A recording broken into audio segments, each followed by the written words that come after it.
Members, अब देखो market next week कैसा रह सकता है। देखो मैं अगर शॉर्ट एंड सिंपल बात करूं तो मार्केट में फॉल चांसेस है कंटिन्यू रहे, ठीक है। थोड़ा बहुत सपोर्ट लेने की कोशिश करेगा, छोटा बहुत बाउंस बैक आपको दिखाई देगा, लेकिन वो फॉल्स बाउंस बैक होगा और चांसेस आए कि मंडे को और नेक्स्ट वीक को मार्केट में प्रॉफिट बुकिंग कंटिन्यू रह सकती है और मार्केट एक बार प्रॉपरली 24,400 के आसपास आके बाउंस करेगा। वो सुनेगा, जो बोल रहा हूं वो ध्यान से सुनेगा। 24,400 के आसपास मार्केट आके बाउंस करेगा, लेकिन इसका मीनिंग नहीं है कि मार्केट बेस बना चुका है, ठीक है। तो ये याद रखिएगा कि मार्केट 24,400 से बाउंस करेगा तो चांसेस है कि मार्केट कल या नेक्स्ट वीक में और फॉल करे और वहां से थोड़ा बहुत पुल बैक करता हुआ दिखाई दे, ठीक है। लेकिन ज्यादा से ज्यादा आपको यहाँ पे देखोगे मार्केट 24,000 आ सकता है, ठीक है। तो देखो मार्केट में जनरली करेक्शन हेल्दी करेक्शन होता है, ठीक है। अब रोज वो मार्केट ऊपर जाता है तो अच्छी बात नहीं होती, तो छोटे मोटे करेक्शन तो आते ही है, ठीक है। बस बहुत सारे व्यूअर्स को ये पता होना चाहिए कि करेक्शंस हेल्दी होते हैं, बहुत सारी कंपनीज अच्छी लेवल पे मिल जाती है, ठीक है। तो करेक्शंस हेल्दी हो वो अच्छा है, ठीक है, क्योंकि बहुत सारे लोग टॉप पे फंस जाते हैं, तो बेटर है करेक्शंस पे ज्यादा फोकस करो। ओके, तो बस उतना ध्यान में रखिएगा। अब मार्केट में देखो चल क्या रहा है, बहुत सारी अप्स एंड डाउन्स हुआ है जो आपको समझना है, ठीक है। देखो ध्यान से सुनो हुआ क्या है। यूएस मार्केट फ्राइडे को फॉल करता हुआ दिखाई दिया, जैसे कि आप देख सकते हैं डाउ जोन्स 500-550 पॉइंट आपको फ्राइडे को फॉल करता हुआ दिखाई दिया। टी पैटर्न है, ठीक है, यानी कि ये भी थोड़ा बहुत बेस बनाएगा अभी, ठीक है, लेकिन ये भी प्रॉफिट बुकिंग करता हुआ दिखाई दिया। चांसेस है कि मार्केट यूएस मार्केट 43,000 के आसपास आपको आता हुआ दिखाई दे सकता है, यानी कि यहां से 500 पॉइंट और आपको गिरता हुआ आगे जाके दिखाई दे सकता है, ठीक है।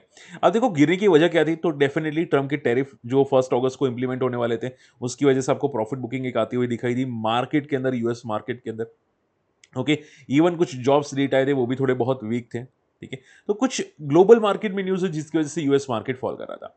अब देखो ट्रंप ने जो टैरिफ लगाया था 1 अगस्त से इंडिया पे 25% का प्लस पेनल्टी, वो डिले कर दिया। वो डिले अराउंड यहाँ पे 10 तारीख का माना जा रहा है कि यहाँ पे 10 तारीख तक डिले कर दिया है।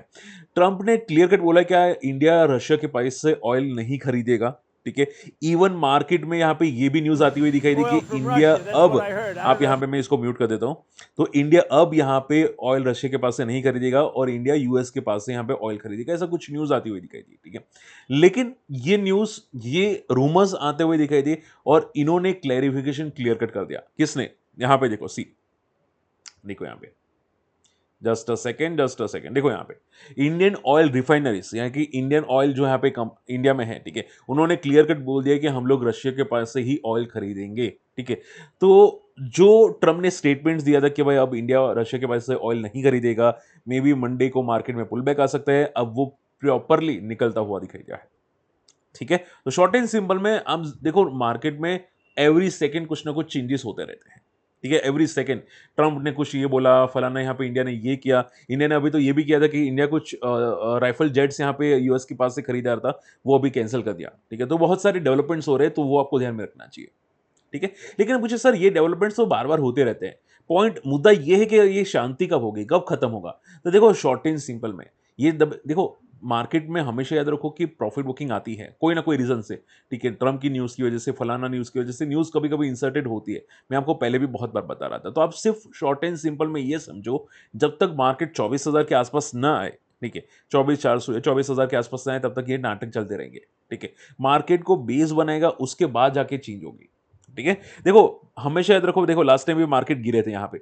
अगर मार्केट में उस टाइम भी ट्रम्प की टैरिफ की न्यूज चल रही थी, ऐसा नहीं कि नहीं थी, चल रही थी, तो भी मार्केट ने अच्छा खासा पुल बैक दिया, दिया ना, डेफिनेटली दिया। यूएस मार्केट ने भी दिया, इंडियन मार्केट में दिया। तो आप सिर्फ ये समझो कि मार्केट में अगर पॉजिटिव होना है तो वो हो जाएगा, बाकी हर छोटी छोटी न्यूज से फॉल करेगा। तो आप जब तक मार्केट अच्छा खासा सपोर्ट पे नहीं आ जाता, ठीक है, तब तक मार्केट फॉल करेगा। और लास्ट टाइम भी मैंने आपको यही बताया था कि इलेक्शंस का जो लो था अगस्त यहाँ पे अराउंड फरवरी मार्च अप्रैल में जो इलेक्शंस का लो बनाया था, ठीक है, वो सपोर्ट लेने की कोशिश जरूर करेगा मार्केट। मैंने आपको पहले भी बताया था कि वो सपोर्ट पे बाउंस बैक करेगा, उसका पप्पा भी करेगा और आप देखोगे बाउंस बैक भी करता हुआ दिखाई दिया। तो बस वही समझो कि अभी मार्केट में टेम्पररी न्यूज की वजह से प्रॉफिट बुकिंग है। अब कोई भी न्यूज आ जाए, आपको हर बार न्यूज अलग अलग बताई जाती है, ठीक है, इन्वेस्टर को अलग अलग न्यूज बताई जाती है। ये रिटेल व्यूअर्स को नहीं पता होता कि ये सब कुछ एक स्क्रिप्टेड है, क्या स्क्रिप्टेड है। तो शॉर्ट एंड सिंपल में मार्केट में जब तक सपोर्ट ना है तब तक न्यूज को भले आप फॉलो करो, बट समझो सिचुएशन को, ठीक है। देखो मार्केट में आप डेफिनेटली जाके 1,000 न्यूज देख सकते हैं, लेकिन मैं जो बता रहा हूं वो मार्केट में कोई पप्पा नहीं बताएगा, कोई भी नहीं बताएगा, कोई बंदा नहीं बताएगा आप लोगों को, ठीक है। तो अगर आपको सही जानना है तो मेरे पास आ सकते हैं, अगर आपको सिर्फ न्यूज़ पे डिपेंडेंट करना है कि भाई न्यूज़ में क्या हो रहा है, अब क्या होगा, अब क्या होगा, हर बार नई-नई सरप्राइज़ आपको देखने हैं, तो कहीं पे भी जा सकते हैं, ठीक है? तो शॉर्ट एंड सिंपल में ये टेम्पररी फॉल है, जो मैं आपको पहले भी समझा रहा था, अभी भी समझा रहा हूँ, ओके? अब मुद्दे पे आ जाते हैं। तो देखो, ये तो बात हो गई, अब बात करते हैं यहाँ पे इवेंट्स क्या-क्या है नेक्स्ट वीक में। तो सबसे पहली इवेंट है आरबीआई की पॉलिसी। आरबीआई रेट कट करने वाला है नेक्स्ट वीक। अब देखो, यस, लास्ट वीक के अंदर यूएस था, करंट वीक के अंदर आरबीआई है, ठीक है? माना जा रहा है कि आरबीआई 25 टू 50 बेसिस पॉइंट का रेट कट कर सकता है, ठीक है? तो रेट कट नेक्स्ट वीक में होने वाले हैं, ठीक है? कमेंट्री क्या आती है वो इंपॉर्टेंट रहेगी। तो बुधवार को रेट कट होने वाला है, यानी कि फ्लक्चुएशन आपको तगड़ा दिखाई देने वाला है। और लास्ट टाइम जो 2 बार रेट कट हुआ था, उसके बाद बैंक निफ्टी गिरा है, ठीक है? तो मैं पहले ही बता रहा था कि generally rate cut bank Nifty के लिए नेगेटिव होता है। वो पुल बैक करता ज़रूर है, लेकिन वो टेम्पररी पुल बैक करता है, ठीक है? 1-2 दिन के लिए, ठीक है? उसमें आप इंडेक्स देखोगे तो आधा परसेंट भी मान-मान मोमेंटम गया है, ठीक है? Rarely. So short and simple में रेट कट भले बैंक्स के लिए पॉजिटिव होता है, वो इन शॉर्ट में नेगेटिव होता है, क्योंकि इनका इंटरेस्ट रेट कम हो जाता है। प्लस एफडी जिन्होंने 5 साल 6 साल की होती है, वो तो फिक्स होती है, वो तो रहने ही वाली होती है, ठीक है? उसका रेट चेंज नहीं हो सकता। नई एफडी का रेट चेंज हो जाएगा, लेकिन पुरानी का चेंज नहीं होगा, ठीक है? तो उसकी वजह से उनका जो इनकम होता है वो कम हो जाता है बैंक्स का, और ये एक नेगेटिव सिचुएशन होता है, इसकी वजह से बैंक गिरते हैं।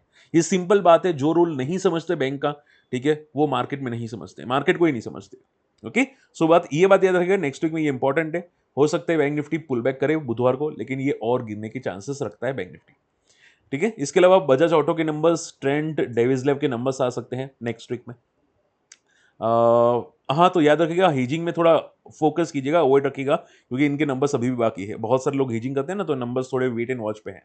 इसके अलावा यहाँ पे ट्यूसडे को यहाँ पे नंबर्स है भारती एयरटेल, एक्साइड और केयर रेटिंग के, ठीक है? एंड गुरुवार को नंबर्स है बीएससी, टाइटन, एलआईसी और श्री रेणुका शुगर्स के, ठीक है? One of the hot favourite है बहुत सारे लोगों का, Shri Renuka sugars and BSc.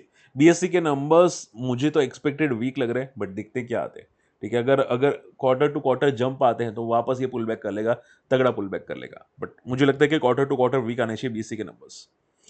Okay, US के इनिशियल जॉबलेस क्लेम्स गुरुवार को है, and last not the least Tata Motors के शुक्रवार को नंबर है, फ्राइडे को नंबर है, ठीक है? तो टाटा मोटर्स भी बहुत इंपॉर्टेंट मायने करता है, और मुझे जहां तक मेरा नॉलेज है, टाटा मोटर्स के नंबर्स ऑलमोस्ट छोटा प्रॉफिट होगा, इवन बहुत स्मॉल प्रॉफिट होगा quarter to quarter, year to year, या फिर कंपनी शायद लॉस में भी जाए, ठीक है? लॉसेस भी मे बी आपको दिखाई दे क्वार्टरली रिजल्ट में। अब देखो, मुझे गाली मत देना, मुझे जो यहाँ पे mark as per the market news, as per the sources जो दिखाई दे रहे हैं वो बता रहा हूँ, ठीक है? मैं समझाने की कोशिश कर रहा हूँ, मुझसे देखो, मेरे से नंबर तो आएंगे नहीं, मैं तो नहीं नंबर पेश करा, जो सोर्सेस है वो बताने की कोशिश कर रहा हूँ, ओके? चलिए, तो ये हो गया बात। जैसे कि मैंने बोला, इंडियन ऑयल रिफाइनरीज वो रशिया से ऑयल कंटिन्यू करेगा। अब ट्रम्प का दिखते इंपैक्ट क्या आता है, ठीक है? आप पूछे सर, आपको आपको क्या लगता है, ट्रम्प का क्या ये सॉल्यूशन आएगा कि नहीं आएगा? डेफिनेटली आएगा, ठीक है? शॉर्ट एंड सिंपल में सॉल्यूशन आएगा, ठीक है? क्योंकि इंडिया डेफिनेटली मेजर एक्सपोर्टर है बहुत सारी चीज़ का यूएस में, तो उनको काफ़ी तक इम्पैक्ट पड़ सकता है, उनकी जीडीपी हिल जाएगी। हमारी जीडीपी तो ठीक है, उनकी पहले हिलेगी, ठीक है? तो उनको अगर ये समझ में नहीं आता, तो आज नहीं तो कल समझ जाएंगे, ठीक है? ये बंदा, आप समझ रहे हो ना, कि तोता होता है ना, ठीक है? बस जो बोलना है वो बोलते रहता है, उसको समझ में नहीं आता, बस बोलते रहता है। उस टाइप का कामकाज है यूएस का, ठीक है? बस बोलते रहता है, तो ज़्यादा फोकस मत करो अभी के लिए। ओके, ऑटो सेल्स के नंबर की बात करने जाए तो टाटा मोटर्स की सेल्स डिक्लाइन आए हैं। इनके 4% का डिक्लाइन है यहाँ पे जैगवार लैंड रोवर के अंदर, ठीक है? बाकी के भी नंबर्स काफ़ी हद तक वीक आते हुए दिखाई दिए। अशोक लेलैंड के नंबर्स अच्छे हैं, इनका अनुमान से बेटर नंबर्स है। एंड रही बात हुंडई की, तो हुंडई ने इंडियन मार्केट के अंदर सेकंड पोजीशन हासिल कर दी है, महिंद्रा महिंद्रा एंड महिंद्रा को ओवरटेक करके, ठीक है? सो हुंडई के नंबर्स अच्छे हैं, एंड अशोक लेलैंड के नंबर्स अच्छे, बाकी नंबर्स थोड़े से वीक है, ठीक है? तो शॉर्ट एंड सिंपल में मार्केट की कंडीशंस ये है। अब पूछे सर, नेक्स्ट वीक में मार्केट का सपोर्ट एंड रेजिस्टेंस क्या है? तो सिंपल सपोर्ट है 24,400, एंड ये 24,400 के आसपास सपोर्ट है निफ्टी का। एंड ऊपर की अगर बात करें जाए तो यहाँ पे 25,000 का एक रेजिस्टेंस है निफ्टी का, ठीक है? तो सपोर्ट बहुत नज़दीक में है, शॉर्ट टर्म के लिए सपोर्ट नज़दीक में है, एंड रेजिस्टेंस थोड़ा सा ऊपर है। बैंक निफ्टी की बात करने जाए तो बैंक निफ्टी का भी सपोर्ट आप ये समझो यहाँ पे, सी ये वैसे तो वीकली चार्ट है, यहाँ पे एक अच्छा खासा सपोर्ट है अराउंड 55,000 के आसपास, तो 600 पॉइंट का नीचे सपोर्ट है और ऊपर की अगर बात करने जाए तो सेम डेफिनेटली 56,000 का यहाँ पे रेजिस्टेंस है। तो बैंक निफ्टी का भी सपोर्ट नज़दीक में ही है, तो मुझे लगता है कि एक आध 2 दिन मार्केट फॉल करेगा, बाद में सपोर्ट ले लेगा और रिटेल व्यूअर्स को ऐसा लगेगा भाई मार्केट ने बेस बना लिया है, ठीक है, बट ऐसा नहीं है, वो टेम्पररी पुल बैक करेगा। अगर आपको डाउट है कि जय सर बकवास करते हैं, जिनको भी डाउट है, 1-2 पर्सन ही होंगे, जिनको भी डाउट है देख लेना, पता चल जाएगा, मार्केट सपोर्ट लेने के लिए अभी रेडी हो चुका है, ठीक है, बट वो टेम्पररी सपोर्ट होगा, आई श्योर। ओके, तो होप आज का वीडियो पसंद है, वीडियो शेयर कीजिएगा। एंड देखो मैंने क्रिप्टो के लिए ये स्क्रीनर बनाया है, काफी पसंद आया था। मैंने यहाँ पे आप देखोगे मैंने भी कुछ मेरा स्क्रीनर ने यहाँ पे जो डेटा प्रोवाइड किया था 12 बजे एग्जैक्टली, उसमें बताया था कि यहाँ पे डॉज फॉल करेगा और आप देखोगे यहाँ पे मैंने डॉज पे शॉर्ट किया था अराउंड 66% प्रॉफिट, बट ठीक है छोटा अमाउंट था, बट मैं मे बी यहाँ पे बैक टेस्टिंग ही कर रहा था क्रिप्टो के अंदर, ठीक है, तो काफ़ी अच्छा प्रॉफिट हुआ है। तो मेरा क्रिप्टो सॉफ्टवेयर काफ़ी हद तक वर्किंग करता है। अगर अगर इंटरेस्टेड है तो अकाउंट ओपन कर सकते हैं क्रिप्टो के अंदर ही, उसकी लिंक भी आपको वीडियो के डिस्क्रिप्शन कमेंट्स में मिल जाएगी। मिलते हैं अगले वीडियो में, तब तक के लिए गुड बाय, जय हिंद।